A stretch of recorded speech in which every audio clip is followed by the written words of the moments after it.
कृपया चैनल 10 बजे की कहानी को लाइक करें और सब्सक्राइब करें, अपने दोस्तों के साथ शेयर करें ताकि अधिक से अधिक लोग इन कहानियों का आनंद ले सकें। आज सुनिए मुंशी प्रेमचंद की लिखी कहानी गृह नीति। जब माँ बेटे से बहू की शिकायतों का दफ्तर खोल देती है और यह सिलसिला किसी तरह खत्म होते नजर नहीं आता, तो बेटा उकता जाता है और दिन भर की थकान के कारण कुछ झुंझला कर माँ से कहता है, तो आखिर तुम मुझसे क्या करने को कहती हो अम्मा? मेरा काम स्त्री को शिक्षा देना तो नहीं है, यह तो तुम्हारा काम है। तुम उसे डांटो मारो, जो सजा चाहे दो। मेरे लिए इससे ज्यादा खुशी की और क्या बात हो सकती है कि तुम्हारे प्रयत्न से वह आदमी बन जाए। मुझसे मत कहो कि उसे सलीका नहीं है, तमीज नहीं है, बेअदब है, उसे डांट कर सिखाओ। माँ कहती है, वाह, मुंह से बात निकालने नहीं देती, डांटूं तो मुझे ही नोच खाए। उसके सामने अपनी आबरू बचाती फिरती हूँ कि किसी के मुंह पर मुझे कोई अनुचित शब्द न कह बैठे। बेटा, तो फिर इसमें मेरी क्या खता है? मैं तो उसे सिखा नहीं देती कि तुमसे बेअदबी करे। माँ कहती है, तो और कौन सिखाता है? बेटा जवाब देता है, तुम तो अंधेर करती हो अम्मा। माँ कहती है, अंधेर नहीं करती, सत्य कहती हूँ। तुम्हारी ही शह पाकर उसका दिमाग बढ़ गया है। जब वह तुम्हारे पास जाकर टेसुए बहाने लगती है तो कभी तुमने उसे डांटा, कभी समझाया कि तुम्हें अम्माओं का आदर करना चाहिए। तुम तो खुद उसके गुलाम हो गए हो। वह भी समझती है कि मेरा पति कमाता है, फिर मैं क्यों ना रानी बनूं, क्यों किसी से दबूं? मर्द जब तक शह न दे, औरत का इतना गुर्दा हो ही नहीं सकता। बेटा कहता है, तो क्या मैं उससे कह दूं कि मैं कुछ नहीं कमाता, बिल्कुल निखट्टू हूं? क्या तुम समझती हो तब वह मुझे जलील न समझेगी? हर एक पुरुष चाहता है कि उसकी स्त्री उसे कमाऊं, योग्य, तेजस्वी समझे और सामान्यतः वह जितना है उससे बढ़कर अपने को दिखाता है। मैंने कभी नादानी नहीं की, कभी स्त्री के सामने डींग नहीं मारी, लेकिन स्त्री की दृष्टि में अपना सम्मान खोना तो कोई भी न चाहेगा। माँ कहती हैं, तुम कान लगाकर, ध्यान देकर और मीठी मुस्कुराहट के साथ उसकी बातें सुनोगे तो वह क्यों न शेर होगी। तुम खुद चाहते हो कि स्त्री के हाथों मेरा अपमान कराओ। मालूम नहीं मेरे किन पापों का तुम मुझे यह दंड दे रहे हो। किन अरमानों से, कैसे कैसे कष्ट झेलकर मैंने तुम्हें पाला। खुद नहीं पहना, तुम्हें पहनाया, खुद नहीं खाया, तुम्हें खिलाया। मेरे लिए तुम उस मरने वाली की निशानी थे और मेरी सारी अभिलाषाओं का केंद्र। तुम्हारी शिक्षा पर मैंने अपने हजारों के आभूषण होम कर दिए। विधवा के पास दूसरी कौन सी निधि थी? इसका तुम मुझे यह पुरस्कार दे रहे हो? बेटा कहता है, मेरी समझ में नहीं आता कि आप मुझसे चाहती क्या है। आपके उपकारों को मैं कब मेट सकता हूँ? आपने मुझे केवल शिक्षा ही नहीं दिलाई, मुझे जीवन दान दिया, मेरी सृष्टि की। अपने गहने ही नहीं होम किए, अपना रक्त तक पिलाया। अगर मैं 100 बार अवतार लूं तो भी इसका बदला नहीं चुका सकता। मैं अपनी जान में आपकी इच्छा के विरुद्ध कोई काम नहीं करता। यथासाध्य आपकी सेवा में कोई बात उठा नहीं रखता। जो कुछ पाता हूं लाकर आपके हाथों पर रख देता हूं। और मुझसे क्या चाहती है और मैं कर ही क्या सकता हूं? ईश्वर ने हमें तथा आपको और सारे संसार को पैदा किया। उसका हम उसे क्या बदला देते हैं? क्या बदला दे सकते हैं? उसका नाम भी तो नहीं लेते, उसका यश भी तो नहीं गाते। इससे क्या उसके उपकारों का भार कुछ कम हो जाता है? माँ के बलिदानों का प्रतिशोध कोई बेटा नहीं कर सकता, चाहे वह भूमंडल का स्वामी ही क्यों ना हो। ज्यादा से ज्यादा मैं आपकी दिलजोई ही तो कर सकता हूँ, और मुझे याद नहीं आता कि मैंने कभी आपको असंतुष्ट किया हो। माँ कहती है, तुम मेरी दिलजोई करते हो। तुम्हारे घर में मैं इस तरह रहती हूँ जैसे कोई लौंडी। तुम्हारी बीवी कभी मेरी बात भी नहीं पूछती। मैं भी कभी बहू थी। रात को घंटे भर सांस की देह दबाकर, उनके सिर में तेल डालकर, उन्हें दूध पिलाकर तब बिस्तर पर जाती थी। तुम्हारी स्त्री 9 बजे अपनी किताबें लेकर अपनी सहनची में जा बैठती है। दोनों खिड़कियां खोल लेती हैं और मजे से हवा खाती है। मैं मरूं या जीऊं उससे मतलब नहीं, इसीलिए मैंने पाला था। बेटा कहता है, तुमने मुझे पाला था तो यह सारी सेवा मुझसे लेनी चाहिए थी, मगर तुमने मुझसे कभी नहीं कहा। मेरे अन्य मित्र भी हैं, उनमें भी मैं किसी को मां की देह में मुक्कियां लगाते नहीं देखता। आप मेरे कर्तव्य का भार मेरी स्त्री पर क्यों डालती हैं? यूं अगर वह आपकी सेवा करे तो मुझसे ज्यादा प्रसन्न और कोई ना होगा। मेरी आंखों में उसकी इज्जत दूनी हो जाएगी। शायद उससे और ज्यादा प्रेम करने लगूं। लेकिन अगर वह आपकी सेवा नहीं करती तो आपको उससे अप्रसन्न होने का कोई कारण नहीं है। शायद उसकी जगह मैं होता तो मैं भी ऐसा ही करता। सास मुझे अपनी लड़की की तरह प्यार करती तो मैं उसके तलुए सहलाता, इसलिए नहीं कि वह मेरे पति की मां होती, बल्कि इसलिए कि वह मुझसे मातृवत स्नेह करती। मगर मुझे खुद यह बुरा लगता है कि बहू सास के पांव दबाए। कुछ दिन पहले स्त्रियां पति के पांव दबाती थीं। आज भी उस प्रथा का लोप नहीं हुआ है। लेकिन मेरी पत्नी मेरे पांव दबाए तो मुझे ग्लानि होगी। मैं उससे कोई ऐसी खिदमत नहीं लेना चाहता जो मैं उसकी भी न कर सकूं। यह रस्म उस जमाने की यादगार है जब स्त्री पति की लौंडी समझी जाती थी। अब पत्नी और पति दोनों बराबर हैं। कम से कम मैं ऐसा ही समझता हूँ। माँ कहती हैं तो मैं कहती हूँ कि तुम ही ने उसे ऐसी ऐसी बातें पढ़ाकर शेर कर दिया है। तुम ही मुझसे बैर साध रहे हो। ऐसी निर्लज्ज, ऐसी बदजबान, ऐसी टर्री फूहड़ छोकरी संसार में न होगी।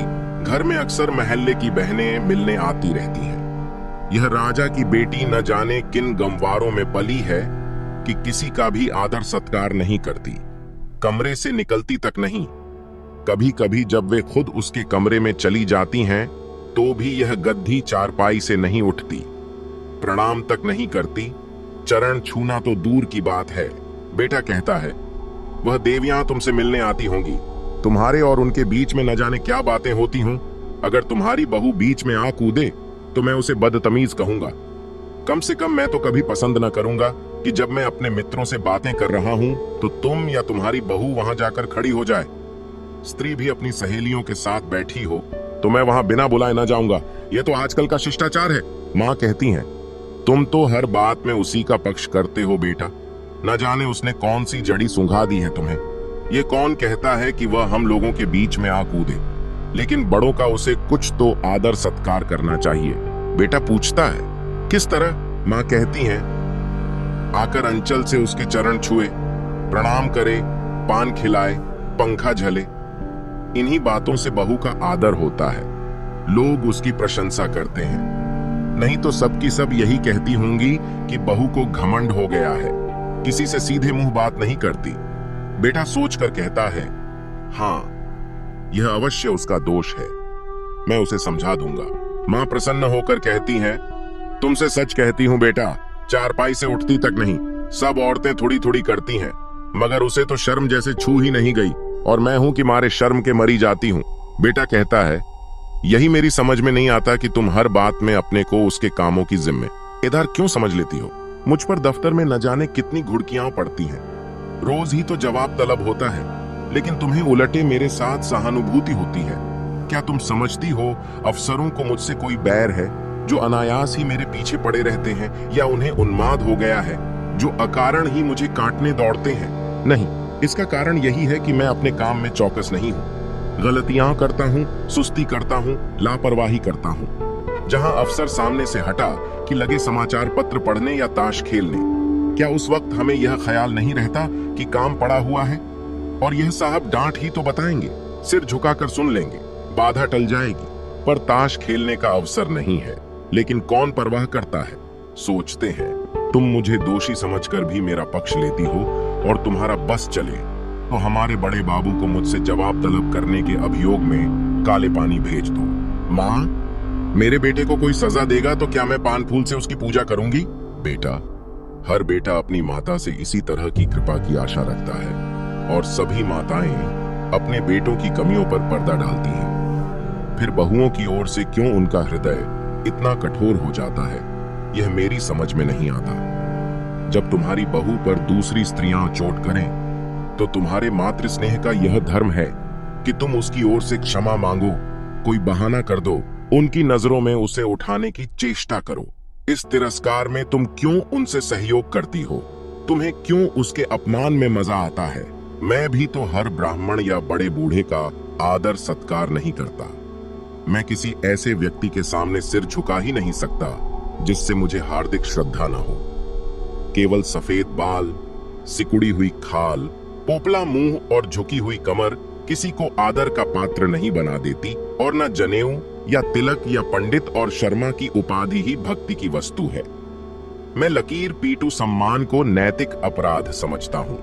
मैं तो उसी का सम्मान करूंगा जो मनसा वाचा कर्मणा हर पहलू से सम्मान के योग्य हो, जिसे मैं जानता हूं कि मक्कारी, स्वार्थ साधन और निंदा के सिवा और कुछ नहीं करता, जिसे मैं जानता हूं कि रिश्वत और सूद तथा खुशामद की कमाई खाता है।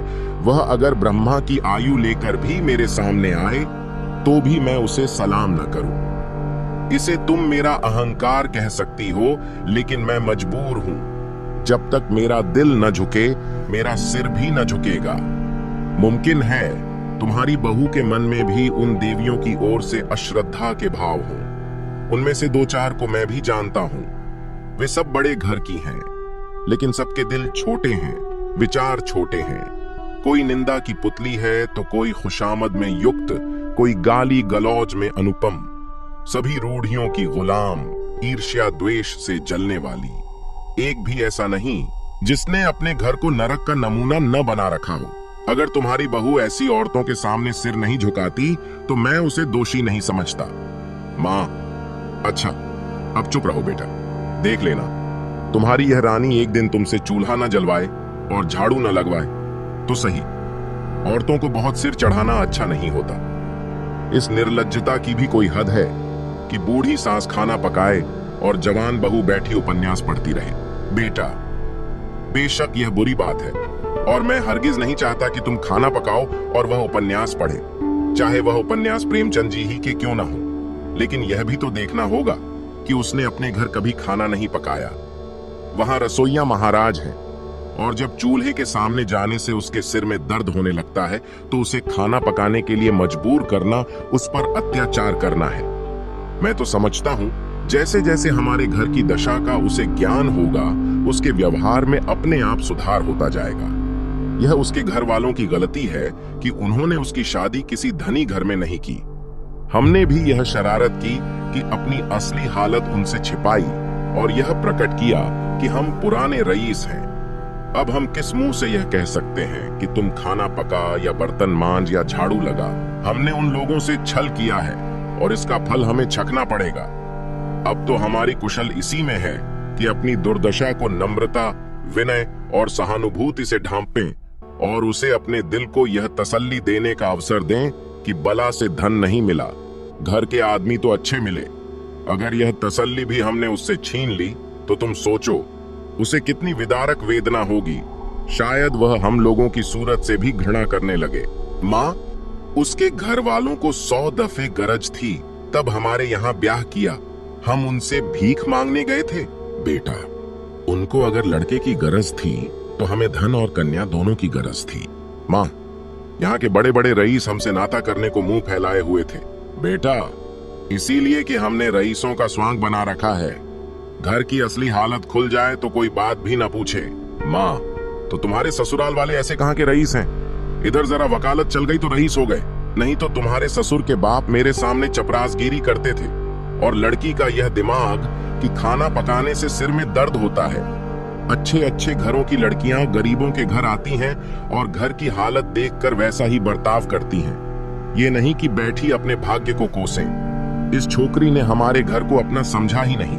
बेटा, जब तुम समझने भी दो, जिस घर में घुड़कियों, गालियों और कटुताओं के सिवा और कुछ न मिले, उसे अपना घर कौन समझे?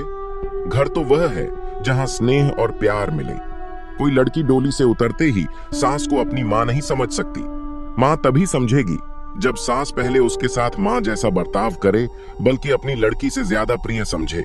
मां, अच्छा अब चुप रहो, जीना जलाओ। ये जमाना ही ऐसा है कि लड़कों ने स्त्री का मुंह देखा और उसके गुलाम हो गए। ये सब न जाने कौन सा मंत्र सीख कर आती हैं। यह बहू बेटी के लक्षण है कि पहर दिन चढ़े सोकर उठे। ऐसी कुलच्छनी बहू का तो मुंह ना देखो। बेटा, मैं भी तो देर में सोकर उठता हूं अम्मा। मुझे तो तुमने कभी नहीं कोसा। माँ, तुम हर बात में उससे अपनी बराबरी करते हो। बेटा, यह उसके साथ घोर अन्याय है, क्योंकि जब तक वह इस घर को अपना नहीं समझती तब तक उसकी हैसियत मेहमान की है और मेहमान की हम खातिर करते हैं। उसके ऐब नहीं देखते। माँ, ईश्वर न करे कि किसी को ऐसी बहू मिले। बेटा, तो वह तुम्हारे घर में रह चुकी। माँ, क्या संसार में औरतों की कमी है? बेटा, औरतों की कमी तो नहीं, मगर देवियों की कमी जरूर है। माँ, 9 जैसी औरत सोने लगती है तो बच्चा चाहे रोते रोते बेदम हो जाए, मिनकती तक नहीं। फूल सा बच्चा लेकर मायके गई थी, 3 महीने में लौटी तो बच्चा आधा भी नहीं है।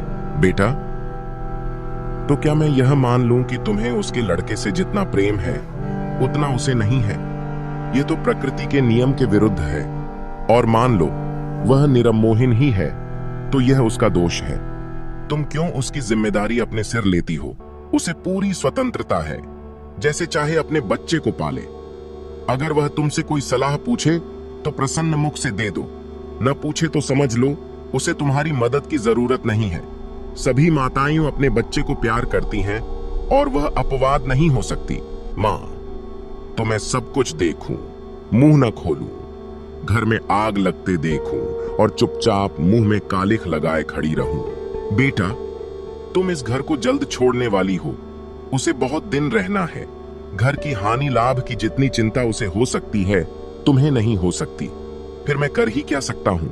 ज्यादा से ज्यादा उसे डांट सकता हूं, लेकिन अगर वह डांट की परवाह न करे और तुर्की बतुर्की जवाब दे तो मेरे पास ऐसा कौन सा साधन है जिससे मैं उसे ताड़ना दे सकूं? मां, तुम 2 दिन न बोलो तो देवता सीधे हो जाएंगे, सामने नाक रगड़ेंगे। बेटा, मुझे इसका विश्वास नहीं है। मैं उससे ना बोलूंगा, वह भी मुझसे ना बोलेगी। ज्यादा पीछे पड़ूंगा तो अपने घर चली जाएगी। मां, ईश्वर यह दिन लाए, मैं तुम्हारे लिए नई बहू लाऊंगी। बेटा, संभव है इसकी भी चाची हो। सहसा बहू आकर खड़ी हो जाती है। माँ और बेटा दोनों स्तंभित हो जाते हैं, मानो कोई बम गिरा हो। रूपवती, नाजुक मिजाज, गर्वीली रमणी है, जो मानो शासन करने के लिए ही बनी है। कपोल तमतमाए हुए हैं, पर अधरों पर विष भरी मुस्कान है और आंखों में व्यंग्य मिला परिहास है। माँ, अपनी झिझक छिपाकर, तुम्हें कौन बुलाने गया था? बहू, क्यों? यहाँ जो तमाशा हो रहा है उसका आनंद मैं ना उठाऊं? बेटा, माँ बेटे के बीच में तुम्हें दखल देने का कोई हक नहीं। बहू की मुद्रा सहसा कठोर हो जाती है। बहू, अच्छा, आप जबान बंद रखिए। जो पति अपनी पत्नी की निंदा सुनता रहे वह पति बनने के योग्य नहीं। वह पति धर्म का खग भी नहीं जानता। मुझसे अगर कोई तुम्हारी बुराई करता, चाहे वह मेरी प्यारी माँ ही क्यों ना हो, तो मैं उसकी जबान पकड़ लेती। तुम मेरे घर जाते हो तो वहां तो जिसे देखती हूं तुम्हारी प्रशंसा ही करता है। छोटे से बड़े तक गुलामों की तरह दौड़ते फिरते हैं। अगर उनके बस में हो तो तुम्हारे लिए स्वर्ग के तारे तोड़ लाएं, और यहां मुझे बात बात पर ताने, अपमान और तिरस्कार मिलते हैं। मेरे घर में कोई भी मुझे नहीं कहता कि तुम देर में क्यों उठी, तुमने अमुक महोदय को सलाम क्यों नहीं किया, अमुक के चरणों पर सिर क्यों नहीं पटका। मेरे बाबूजी कभी गवारा न करेंगे कि तुम उनकी देह पर मुक्कियां लगाओ या उनकी धोती धो या उन्हें खाना पकाकर खिलाओ। मेरे साथ यहाँ ऐसा बर्ताव क्यों? मैं यहाँ लौंडी बनकर नहीं आई हूँ, तुम्हारी जीवन संगिनी बनकर आई हूँ। मगर जीवन संगिनी का यह अर्थ तो नहीं कि तुम मेरे ऊपर सवार होकर मुझे जलाओ। यह मेरा काम है कि जिस तरह चाहूं तुम्हारे साथ अपने कर्तव्य का पालन करूं। उसकी प्रेरणा मेरी आत्मा से होनी चाहिए, ताड़ना या तिरस्कार से नहीं। अगर कोई मुझे कुछ सिखाना चाहता है तो माँ की तरह प्रेम से सिखाए, मैं सीखूंगी। लेकिन कोई जबरदस्ती मेरी छाती पर चढ़कर अमृत भी मेरे कंठ में ठूंसना चाहे तो मैं ओठ बंद कर लूंगी। मैं अब कब की इस घर को अपना समझ चुकी होती, अपनी सेवा और कर्तव्य का निश्चय कर चुकी होती। मगर यहाँ तो हर घड़ी हर पल मेरी देह में सुई चुभाकर मुझे याद दिलाया जाता है कि तू इस घर की लौंडी है। तेरा इस घर से कोई नाता नहीं, तू सिर्फ गुलामी करने के लिए यहाँ लाई गई है और मेरा खून खौलकर रह जाता है। अगर यही हाल रहा तो एक दिन तुम दोनों मेरी जान लेकर रहोगे। माँ, सुन रहे हो अपनी चहेती रानी की बातें? वह यहाँ लौंडी बनकर नहीं, रानी बनकर आई है। हम दोनों उसकी सेवा करने के लिए हैं। उसका काम हमारे ऊपर शासन करना है। उसे कोई काम करने को कहे तो मैं खुद मरा करूं और तुम उसकी बातें कान लगाकर सुनते हो। तुम्हारा मुंह कभी नहीं खुलता कि उसे डांटो या समझाओ, थर थर कांपते रहते हो। बेटा, अच्छा अम्मा, ठंडे दिल से सोचो, मैं इसकी बातें न सुनूं तो कौन सुने? क्या तुम इसके साथ इतनी हमदर्दी भी नहीं देखना चाहती? आखिर बाबूजी जीवित थे, तब वह तुम्हारी बातें सुनते थे या नहीं? तुम्हें प्यार करते थे या नहीं? फिर मैं अपनी बीवी की बातें सुनता हूं तो कौन सी नई बात करता हूं? इसमें तुम्हारे बुरा मानने की कौन बात है? माँ, हाय बेटा, तुम अपनी पत्नी के सामने मेरा अपमान कर रहे हो। इसी दिन के लिए मैंने तुम्हें पाल पोस कर बड़ा किया था। क्यों मेरी छाती नहीं फट जाती? वह आंसू पोंछती है और आपे से बाहर होकर कमरे से निकल जाती है। स्त्री पुरुष दोनों कौतुक भरी आंखों से उसे देखते हैं, जो बहुत जल्द हमदर्दी में बदल जाती है। पति, माँ का हृदय, स्त्री। माँ का हृदय नहीं, स्त्री का हृदय। पति अर्थात स्त्री, जो अंत तक पुरुष का सहारा चाहता है, स्नेह चाहता है और किसी दूसरी स्त्री का असर देखकर ईर्ष्या से जल उठता है। पति, क्या पगली किसी बातें करती हो? स्त्री, यथार्थ कहती हूँ। पति, तुम्हारा दृष्टिकोण बिल्कुल गलत है। इसका तजर्बा तुम्हें तब होगा जब तुम खुद सास बनोगी। स्त्री, मुझे सास बनना ही नहीं है। लड़का अपने हाथ पांव का हो जाए, ब्याह करे और अपना घर संभाले, मुझे बहू से क्या सरोकार?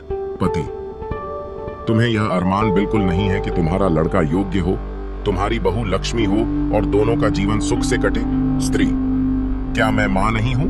पति, मां और सास में क्या कोई अंतर है? स्त्री, उतना ही जितना जमीन और आसमान में है।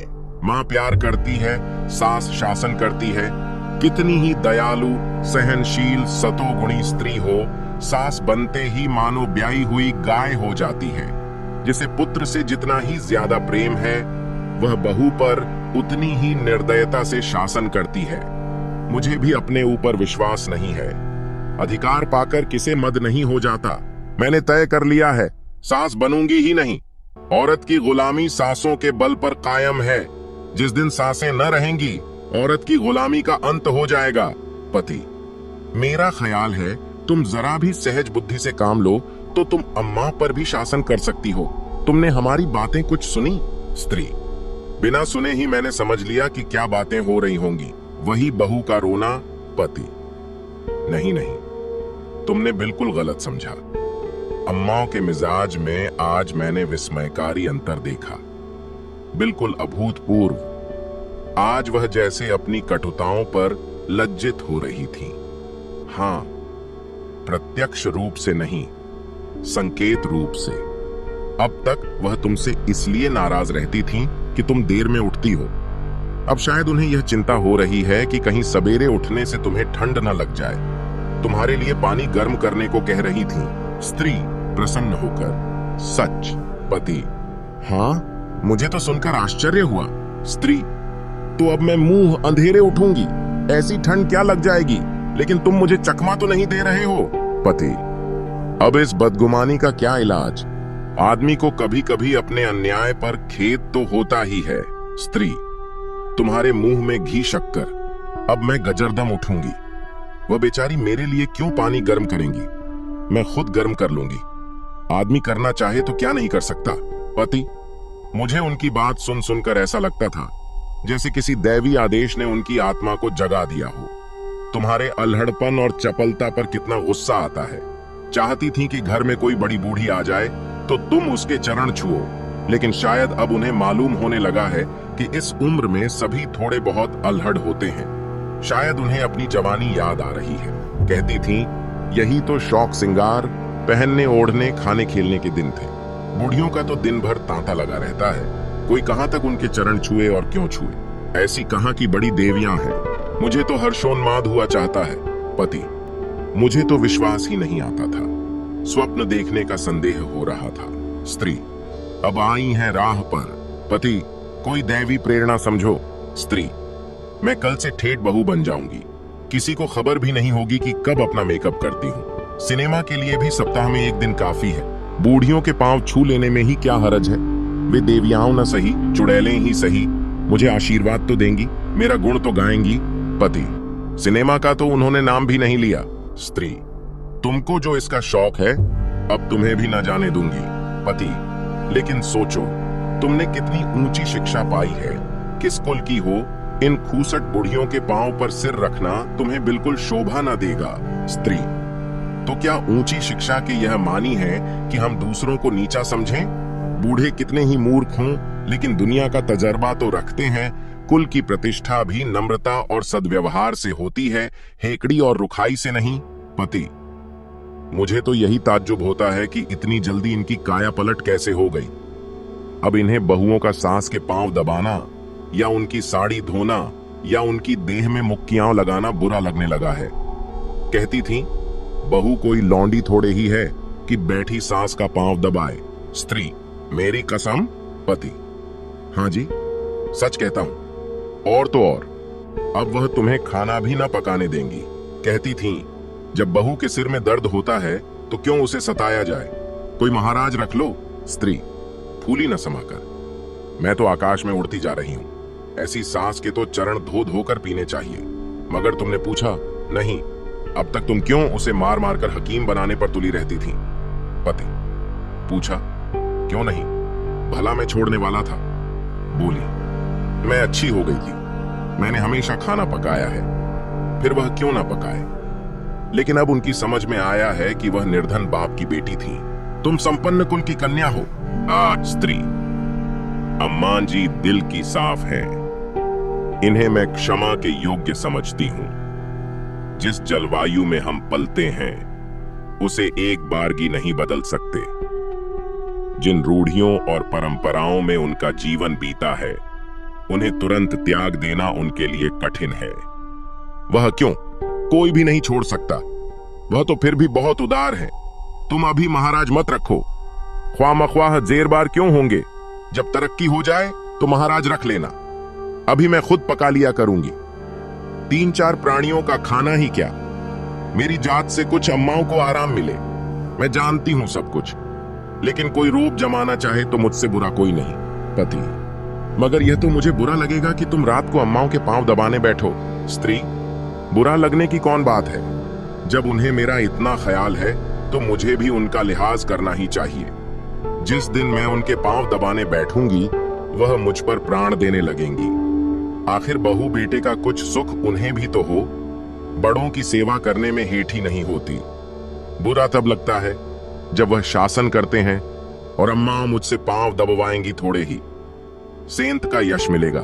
पति: अब तो अम्माओं को तुम्हारी फजूल खर्ची भी बुरी नहीं लगती, कहती थी रुपए पैसे बहू के हाथ में दे दिया करो। स्त्री: छिड़कर तो नहीं कहती थी। पति: नहीं नहीं, प्रेम से कह रही थी। उन्हें अब भय हो रहा है कि उनके हाथ में पैसे रहने से तुम्हें असुविधा होती होगी, तुम बार बार उनसे मांगती भी होगी और डरती भी होगी, एवं तुम्हें अपनी जरूरतों को रोकना पड़ता होगा। स्त्री: ना भैया, मैं यह जंजाल अभी अपने सिर न लूंगी। तुम्हारी थोड़ी सी आमदनी है, कहीं जल्दी से खर्च हो जाए तो महीना कटना मुश्किल हो जाए। थोड़े में निर्वाह करने की विद्या उन्हीं को आती है। मेरी ऐसी जरूरतें ही क्या हैं? मैं तो केवल अम्मान जी को चढ़ाने के लिए उनसे बार बार रुपए मांगती थी। मेरे पास तो खुद 100-50 रुपए पड़े रहते हैं। बाबूजी का पत्र आता है तो उसमें 10-20 के नोट जरूर होते हैं, लेकिन अब मुझे हाथ रोकना पड़ेगा। आखिर बाबूजी कब तक देते चलेंगे? और ये कौन सी अच्छी बात है कि मैं हमेशा उन पर टैक्स लगाती रहूं? पति: देख लेना अम्मा अब तुम्हें कितना प्यार करती हैं। स्त्री: तुम भी देख लेना मैं उनकी कितनी सेवा करती हूं। पति: मगर शुरू तो उन्होंने किया। स्त्री: केवल विचार में, व्यवहार में आरंभ मेरी ही ओर से होगा। भोजन पकाने का समय आ गया, चलती हूं। आज कोई खास चीज तो नहीं खाओगे? पति: तुम्हारे हाथों की रूखी रोटियां भी पकवान का मजा देंगी। स्त्री: अब तुम नटखटी करने लगे। मुंशी प्रेमचंद की कहानी गृह नीति हमें पारिवारिक संबंधों और सास बहू के रिश्ते की जटिलताओं पर गहरा विचार प्रदान करती है। यह कहानी न केवल सास और बहू के बीच की प्रतिकूलता को उजागर करती है, बल्कि यह भी दर्शाती है कि कैसे सामाजिक और पारंपरिक अपेक्षाएं व्यक्तिगत संबंधों को प्रभावित करती हैं। बहू का सास से संघर्ष और उसके बाद सास की समझदारी में बदलाव इस बात का संकेत है कि व्यक्तिगत भावनाएं और सामाजिक मान्यताएं आपस में कैसे टकराती हैं और एक दूसरे को प्रभावित करती हैं। कहानी के माध्यम से यह भी सीखने को मिलता है कि सास बहू के बीच प्यार और सम्मान बनाए रखना केवल एक तरफा प्रयास पर निर्भर नहीं करता, बल्कि यह एक पारस्परिक समझ और सहयोग की आवश्यकता होती है। बहू की स्थिति और उसकी शिकायतें सास की आंखें खोलने में मदद करती हैं और यह दर्शाती है कि कभी-कभी सच्ची समझ और प्रेम से ही परिवार में सुलह और सामंजस्य स्थापित किया जा सकता है। इस कहानी में प्रेमचंद ने यह भी स्पष्ट किया है कि परिवार के सदस्य एक दूसरे के प्रति संवेदनशील और समझदार होना चाहिए। केवल तर्क या दबाव के माध्यम से समस्याओं का समाधान नहीं निकाला जा सकता, बल्कि आपसी बातचीत और सहानुभूति से समस्याओं का उचित समाधान संभव है। कहानी के अंत में सास की नकारात्मक भावनाएं सकारात्मक दृष्टिकोण में बदल जाती हैं, जो यह दिखाता है कि समय और सही समझ के साथ परिवर्तन संभव है।